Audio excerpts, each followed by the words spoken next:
Temos que avançar em maturidade.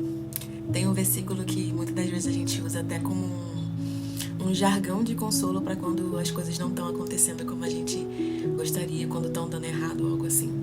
Que é Romanos 8:28, né? Todas as coisas cooperam para o bem daqueles que amam a Deus.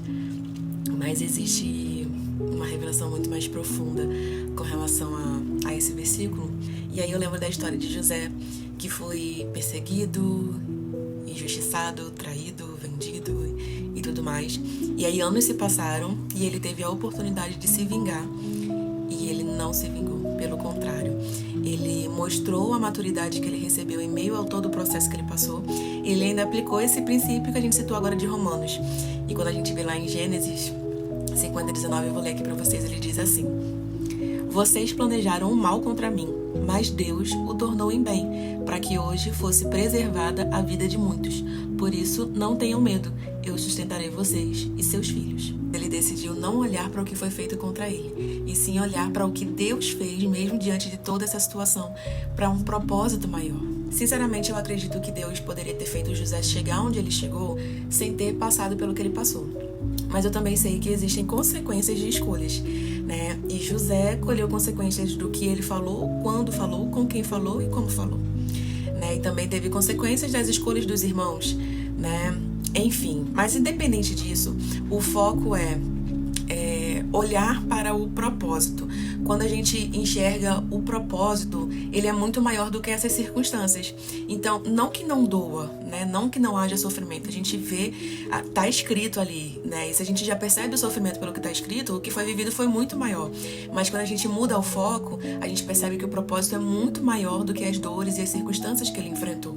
Então, nosso exercício diário é trazer essa consciência de que, assim como o propósito é maior do que as circunstâncias, a graça disponível para passar por essas circunstâncias também é maior do que elas, né? Se eu não me engano, é 1 Coríntios 10:13 que diz que a gente não vai enfrentar nada que não possamos suportar. E ainda assim, Deus nos dá livramento para todas essas situações. Então, independente do que a gente esteja vivendo, por mais doloroso que possa estar sendo, se a gente está passando por aquilo é porque a gente consegue, não da nossa própria força, mas porque nós temos a graça do Senhor que nos sustenta em meio a esse processo.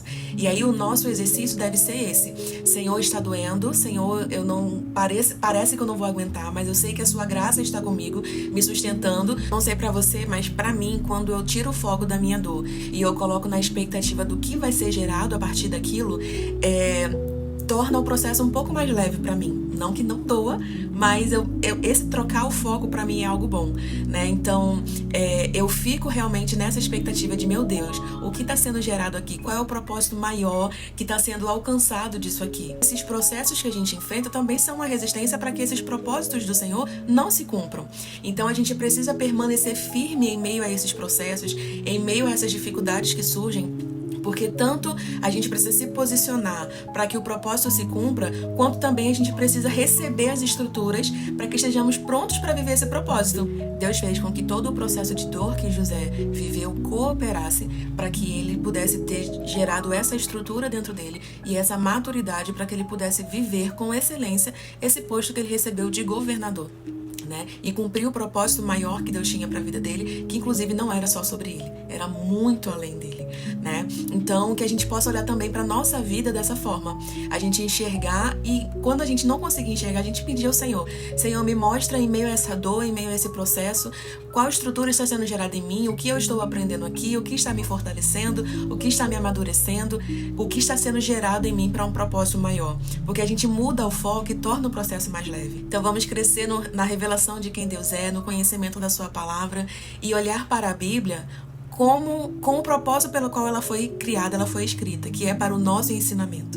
A Bíblia ela não está ali apenas para contar histórias que aconteceram. Ali são histórias de referência para nós, né? Tem um versículo, eu vou deixar aqui a referência, que diz que tudo que está escrito ali é para o nosso ensinamento, né? Tanto do que fazer quanto do que não fazer também. Então, que a gente olhe para cada passagem bíblica e traga essa revelação para a nossa vida, né? E a gente vai ver o quanto Deus já deixou tantas ferramentas preciosas, tantas instruções preciosas para o nosso dia a dia, para trazer essa maturidade de tornar o processo mais leve até que chegue o cumprimento do propósito nas nossas vidas. Que Deus te abençoe.